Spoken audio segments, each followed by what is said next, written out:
તો રામ રામ ડાયરાને આજ સવારમાં જવાનું છે આપણે નડા બેટ.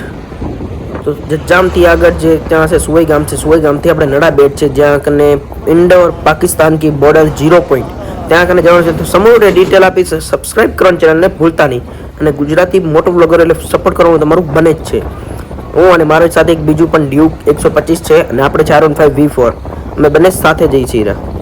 તો તમને થોડાક સમય બધું બતાવી દઈશ કે કેવી રીતે ત્યાં આગળ શું છે, શું ફી છે, એ લોકો કેટલું બજેટ તમારું થશે, તમારે ત્યાંથી પેટ્રોલ પણ કેટલું થશે, કે ત્યાં આગળ ટિકિટ લેવી કમ્પલસરી છે, બસની ટિકિટ અલગથી છે, ઇન્ડો પાર્ક જવા માટે 0 પોઈન્ટ જવા માટે અલગ અલગ એક્ટિવિટીઝની અલગ અલગ પ્રાઇસ છે. અને રસ્તો અહીંયાથી બહુ જ એટલે બહુ જ ખરાબ લદ્દાખ જેવો છે.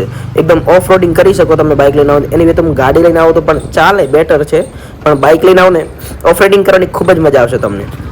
તમે જોઈ શકો છો રસ્તો એકદમ ખરાબ છે. આપણી બાઇકની હાલત ખરાબ થઈ જાય એમ છે અહીંયા કને. જો ડેલી ચાલવાનું મને લાગે ભંગારમાં નાખી દેવાની જરૂર પડે. અને ગુજરાતીમાં બોલું છું એકદમ સિમ્પલ ભાષામાં તમારા માટે બેસ્ટ છે કે તમે આરામથી જોઈ શકો. Tata this is brand. તમે આગળ જઈ શકશો અને આગળ અમે બતાવશું. જો બંને સાથે ટ્રક એવા આવેલા કે તમે કટ મારીને કે તમે સાઈડ લેવાની ભૂલ કરતા જ પણ નહીં. જો તમે ઇન્ડો પાર્ક બોર્ડર જવો છો નડા બેટ તો હા, લોકલ પબ્લિકને તો ડેલીનું અવર જવર છે.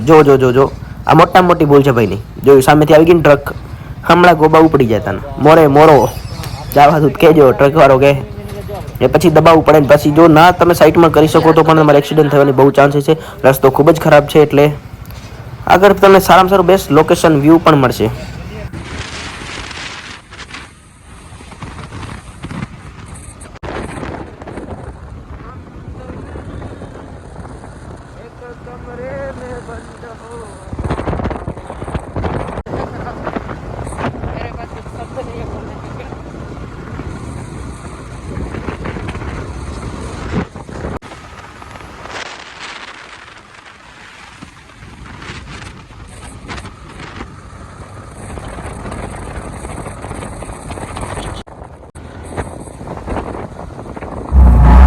તમે જોઈ પણ શકો છો કે આપણી સાથે બીજા પણ રાઇડર ઘણા બધા આવ્યા છે. એની સવારમાં 8 વાગે ત્યાં રેલી હતી રાઇડર ક્લબની અને બુલેટ અને રોયલ એન્ફિલ્ડ કોઈની એન્ટ્રી નથી. એટલે આપણા બાઇકને તો એન્ટ્રી મળશે જ નહીં. આપણે લીધી પણ નથી પરમિશન. આપણે આવી ગયા છે ઇન્ડો પાર્કમાં. હવે તમે અહીંયા જોઈ શકો છો નડા બેટનો એક ગેટ હતો. એનાથી સૌથી પહેલાં આપણે આપણી બિલ્લોને પાર્કિંગ કરવી પડશે. જે કે નડા બેટનું લગાવેલું હતું જે તે યલો કલરમાં આપણી બિલ્લોને પાર્કિંગ માટે ગોતી. પછી ફર્સ્ટ ટાઈમ આવું મને ખબર જ નથી પાર્કિંગ ક્યાં કરવાનું છે, કઈ જગ્યાએ પાર્કિંગ છે, કેવી રીતે આમનું સેટલમેન્ટ છે. ચલો જોઈએ છીએ, આગળ જઈએ છીએ. એટલે પેલું તો ફરસી જ આપણે ઘણું બધું પછી નોલેજ આવશે આપણાને. કેમ કે ફર્સ્ટ ટાઈમ કોઈ પણ જગ્યાએ જતા હોય તો લોકો જોઈ શકો છો તમે કેવી રીતે ટ્રકમાં અને ગાડીઓમાં ભરાઈને આ 26મી જાન્યુઆરી પ્રજાસત્તાક દિન જો આવે છે રિપબ્લિક ડે ના પાર્કિંગ માટે બેસ્ટ જગ્યા ગોતવી છે. પહેલા સૌથી પહેલા બધી જગ્યાએ કારનું જ લખેલ છે, બાઇકનું ક્યાં નથી. તોય પણ છતાં આપણે પાર્ક કરી નાખશું. બાઇક પાર્ક કરીને આવી ગયો છું બારે. હવે તમને અહીંયાનું લોકેશન બતાવી દેવાનું તમે જોઈ શકો છો. હું અને મારા ફ્રેન્ડ સાથે જઈએ. અમે આમાંથી ઓલમોસ્ટ જે છે કે 2-3 વાર આવી ગયા છે. હું ફર્સ્ટ ટાઈમ આવું છું. મને એમને લોકો લોકેશન બતાવી દે કે નડા બેટ એકદમ સારી અને ફરવાલાયક જગ્યા છે. જે મારા ઘરથી માત્ર ને માત્ર કંઈક 90-100 કિલોમીટર જેટલી દૂર છે. હું 100 કિલોમીટર આ લાઈન તમને જે દેખાય છે તમારા મનમાં વિચાર કે આવડી મોટી લાઈન શેના માટે? શું અંદર ભંડારાનું ખાવાનું મફત મળે? ના રે ના ભાઈ, આ લાઈન છે બસની. એ પણ 100 રૂપિયા ટિકિટ છે. એના પહેલાં તમારે 80 રૂપિયા ટિકિટ દઈને 100 રૂપિયા ટિકિટ લઈને વરીને બધું મગજમારી છે. મતલબ એક રીતે તમે જોવા જાવ તો 0 પોઈન્ટ જવા માટે. અને અહીંયા માતાજીનું દર્શન કરવામાં આવી ગયા. સૌથી પહેલાં માતાજીનું દર્શન બાદ ત્યાં પછી જ જશું લાઈનમાં લાગવું છે કે આગળ કેવી રીતે ફરવું છે. નરેશ્વરી માતાજીનું મંદિર છે. આમનો જે ખૂબ જ લાંબો મોટો ઇતિહાસ છે જે હું પાર્ટ 2માં તમને ધીરે ધીરે બતાવતો જઈશ. અને એક મહાદેવનું છે. આ ફ્રેન્ડ કહેતો હતો કે પહેલાં હું આવ્યો તો ત્યારે આ નહોતું અને અત્યારે હાલ બનાવી લીધું છે.